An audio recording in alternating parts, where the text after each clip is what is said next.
Welcome to the first episode of Early Access Investigation, episode number 1, Star Rogue. Well, what is Star Rogue? So, Star Rogue describes itself as follows. In the challenging pixel indie game, you will take control over a brave space marine to investigate an abandoned space station full of traps, robots, and aliens. In each playthrough, you will encounter a different environment full of randomly arranged rooms. With the choice between several weapons, abilities, and different items, your playing experience will be unique each time you play. It sounds pretty good, to be honest.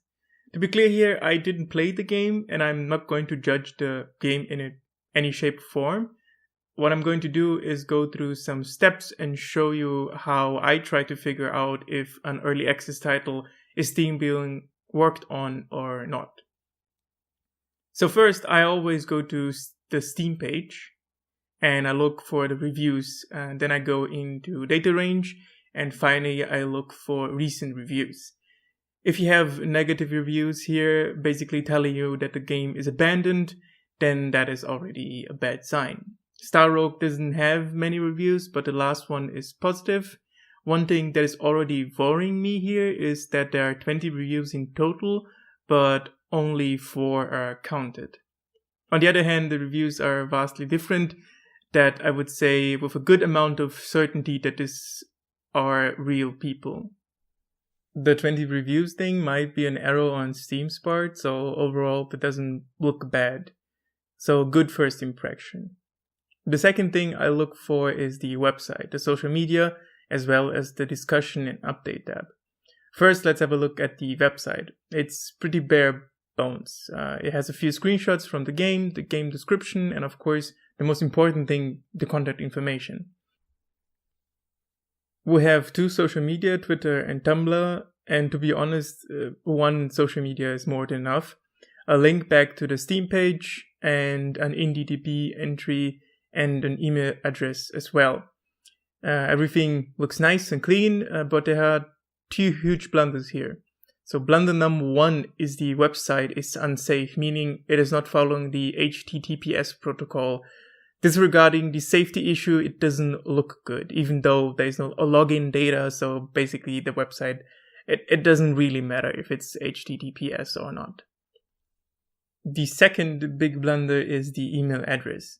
The @ are actually written out as bracket at bracket. To show you that even I, with basic understanding of HTML, can fix that, I'm going to fix it. Step 1, inspect element. Step 2, edit the element. Step 3, close the inspect window. How long did that take? A few seconds. There is really no excuse for this. Sure, it is a small thing, but it shows me that something is off. The link to Julian's personal site, the creator of the game, is also only being worked on. If your link doesn't link to something valuable, you should leave it out completely. Just a small advice here. With all that said, and even with those 2 blunders, the site looks pretty good. No information overflow, no self-playing videos, and no intrusive ads. So next on the chopping block is always the discussion and update tab. First, the update tab. We are in mid-2019. The last update was in October 2018. So the last update is more than a half year old, roughly. That doesn't look good. From my perspective, I understand why it has been a while since the last update. The guy has probably a day job and is working on the game on the side. Maybe there are other people involved that don't deliver in time, or there are problems with the engine, or there are personal problems like a family member died, and there's much, much more to indie devs. Half a year of nothing is still worrying, but there is something that trumps the update tab. It is a good indicator if a game is being worked on, but it's not the end-all be-all if nothing has been pushed to the update tab. Maybe the game has been updated, but the developer didn't bother to post an update blog, basically. Let's quickly move on to the discussion tab. I think the discussion tab is the fastest way to find out if a game is dead or not. The last discussion thread was in September 2018. That is actually misleading. Steam doesn't show when the post was made. It shows when the last update to the thread happened. And that's why you see September 2018. Julian did leave an answer to that 2017 post in 2018, and that's why you see September 2018. So, yeah, it seems that until last year, the game has been worked on. In the end, none of that matters. The important part is that the developer actually answered the question, and that is always a very good sign. If there's no answers to any of the discussion threads, well, then there might be something behind it. On the other hand, we have nothing that is more recent, no announcements, no extra topics, basically no community activity. At first glance, it leaves a bad impression, and at a second glance, it seems that something is missing here and there. But even after all that, I cannot be sure that the game has been abandoned.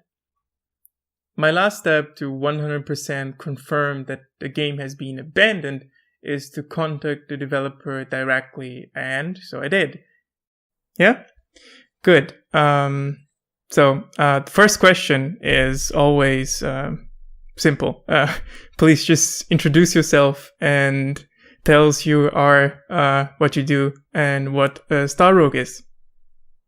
Yeah, so hi, I'm Julian. I'm from Germany, and I'm a part-time programmer working in the industry, and in my spare time I'm developing on this indie game Star Rogue.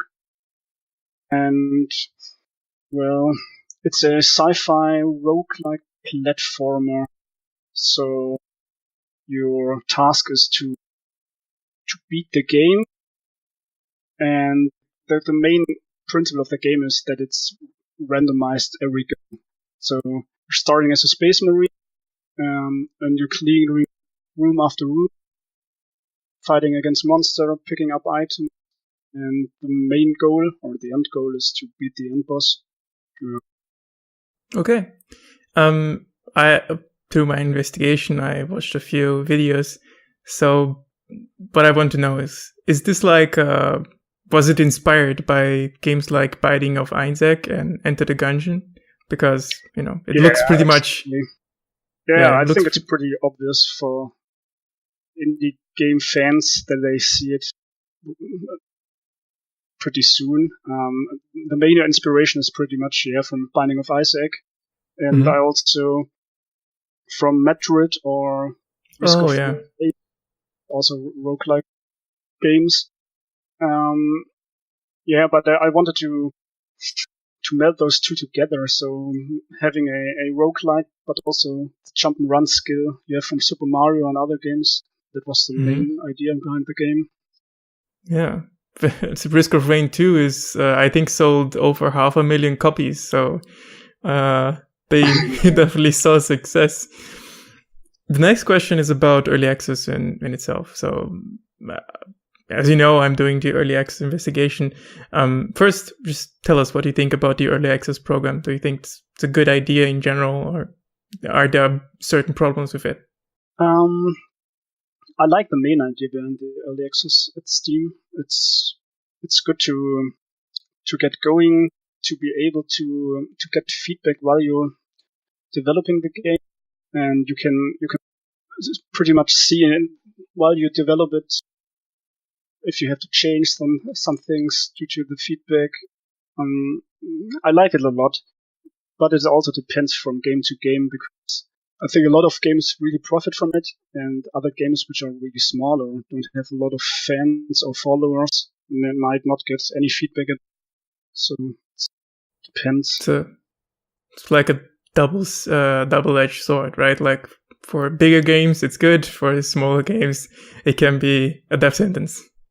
Yeah, exactly. And I also have the feeling that the industry also goes in that direction, that they also pretty much know about this early access now. And as you can see, a lot of great games or big games from some also Triple H studios also begin in early access. Yeah. That's the route it seems to be the future developing process. I like to bring up recent example is Anthem, which is, or no, let's not go for an older example. It's basically No Man's Sky. No Man's Sky was released in an early access state, basically, but they didn't call it like that. And now with the development of Anthem, and actually they didn't test it basically, so now they're actually thinking about doing early access as AAA games, but I don't think it can work for them. But that's my opinion. Let's move on. I don't want to talk about the industry in itself. Maybe we can talk about it later. Mm-hmm. The last update was in October 2018, so we are in mid-2018. I know game developing can take a long time. I do commercial development, more on the commercial side, but I know the basics. What I want to know from you is why first the update was so long ago, and the second, what are like the problems you get when you're working like on the side on an indie game? Well, so main problems on my side is pretty much I did the whole game alone, from the programming to graphics to background idea stories, and you might get a little bit lonely over time. And it pretty much keeps you from pushing the updates out, and it's hard to get motivated. Mm-hmm. And yeah, I can imagine. Yeah. It's basically like a YouTube channel. If nobody watches you, someday you're gonna stop because you want, of course, people to enjoy your stuff. Of course, yeah. Yeah, exactly. Yeah, one of the things I saw a lot in my investigation is that reviews get privated, and I noticed something. So on your game there are 20 reviews and in total, but only 4 actually shown and counted. Now I don't want to accuse you of anything, because I think Steam has also its problems. Mm-hmm. Do you know why that happened, or have you privated reviews, or is this like a Steam thing? To be honest, I didn't knew that, but one thing I know is that they changed the visibility of those reviews. In the past, mm-hmm. if a developer gives out keys to reviewers, etc., they were able to be visible, and now they changed it. So you can no longer see those reviews, only if you bought the game yourself. And surely the main idea behind this is that they want to limit the amount of corruption or stuff like that. To shield the customer, basically, from buying something that is a dud. Yeah, exactly. I think overall it's a good idea, but as an indie developer, you're also selling your game through other platforms. Yeah. And those people then can't write a review on Steam, for example. Oh, okay. Or you're selling your Steam key on other platforms, which is like Humble Bundle, for example, very popular. Yeah. Or itch.io or something like that. Yeah, exactly. Yeah. Okay. So in the last month, I have been working on gathering data to figure out if early access deserves its bad reputation of being mostly scams, like I said before, and unfinished games. What I want to know from you is if you think, without extra information, if that is true or not. Is it like mostly true, or do you think no, that's just a perception? That's a really hard question. To be honest, I didn't follow that much other early access games, so I'm not sure I can give you a pretty good answer about that. Overall, I wouldn't say that the bigger part is scam or rip-off. I wouldn't say, but certainly a small amount, definitely. Yeah, from what I'm seeing, I don't have the full data yet. I'm still working it. From what I'm seeing is that most developers like one-man crew. So like your game, it's since 2016 in early access. So even though it looks finished, I can imagine, okay, you're still working on stuff that's just not finished. And even though it's still in early access, probably one day it's gonna be finished. The only thing bothered me when I did my whole investigation was like, if there are no updates from like monthly, I'm like, I'm pretty skeptical, because it's like a huge hint that something is wrong. So yeah, that was like but then like my last step is always contact the developer. If I can contact the developer, then like, okay, then they are still, even they can't contact them, because a lot of developers just ghost the game, just vanished. They just vanish and you can't even contact them anymore. So yeah, whatever. that's the nature of early access. Yeah, sure. I think personally the main reason for that might be that a lot of people start a project with early access and then they see it's probably not going where they wanted to go. They don't get the reviews or the sales they hoped for or they can pay for. So I think they drop it because the circumstances. Yeah, but I can also feel the frustration for fans or for those who really want to see the game finished and then they see on the dead ship. Yeah. I have a few questions left, but do you have any idea when your game is going to be finished, like an estimate? And that's the first question. And the second question is that how long do you think typical solo developer needs for a game like yours, like with similar graphics and similar playstyle? Sorry, can you repeat the second question?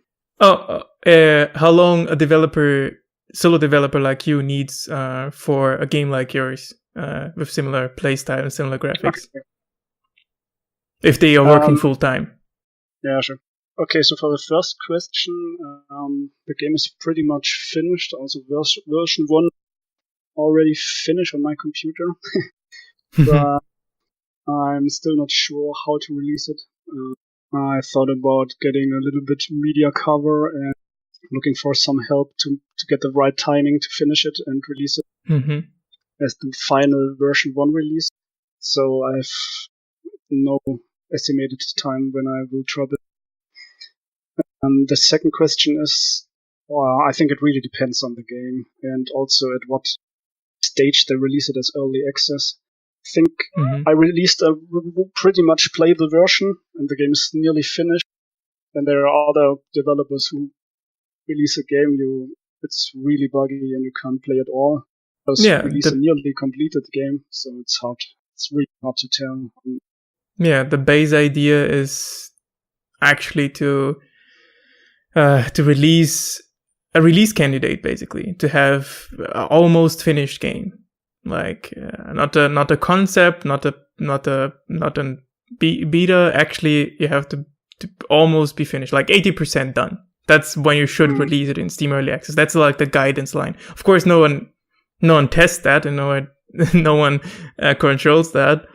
Yeah. But that's like on Steam's part. But yeah, I'm working on that. This 2080 rule, where for the first 80% you need the same time like for the last 20%. Exactly. That's why you need like. Yeah, that's why you need like an 80% done. Then you can spend a lot of time in early access, but it's almost done. Like, that's fine. That's fine by me. But a lot of developers release like a concept. It's basically there's not even a game. It's like, oh, what is the game here? Is something missing? Yeah, like Risk of Rain. As a customer, you have to be really careful where to go in and. Yeah, but Risk of Rain, for example, is like that would be a good idea for your project. I mean, you could look at all the games and then you can see the time frame from where it started, early access, and when they released the finished game, so you can calculate. I'm tracking that too. I'm tracking that too. So yeah, I thought about that too. So I'm gonna the end product is going to be something like that's customer satisfaction.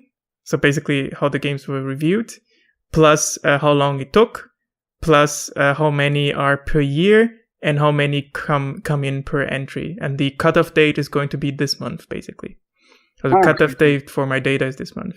And then phase 2 is going to be try to get people to work on basically an app that works with the Steam API that can then take out the early access titles and then put it in a live version dashboard, basically, so that we can actually look. Okay. So yeah, that's the phase 2. And phase 3 is basically getting Steam on board, that they build that into Steam. which is never gonna happen because Steam is, I don't know. I don't know what I do. Whatever. But it's a good question whether I thought I read something that they wanted to change the whole early access game thing, but I'm not sure I remember this right. No, that's gonna be the same thing. It's if you go back to Greenlight and the other stuff, it's the same. It's just another name. It's just basically the same. Like the process is almost the same. Well, the Steam Early Access, I think, is even easier to get into. Yeah, so nothing much changed. Yeah, so thank you for answering my questions. I hope I wasn't too hard. I hope I was fair. Thank you for your time. You can now plug. Yeah, no problem. If you can now plug your stuff, I'm going to link everything in the description. The floor is yours.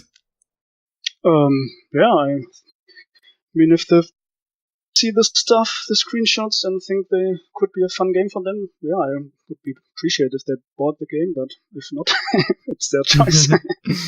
Yeah. Okay, thanks.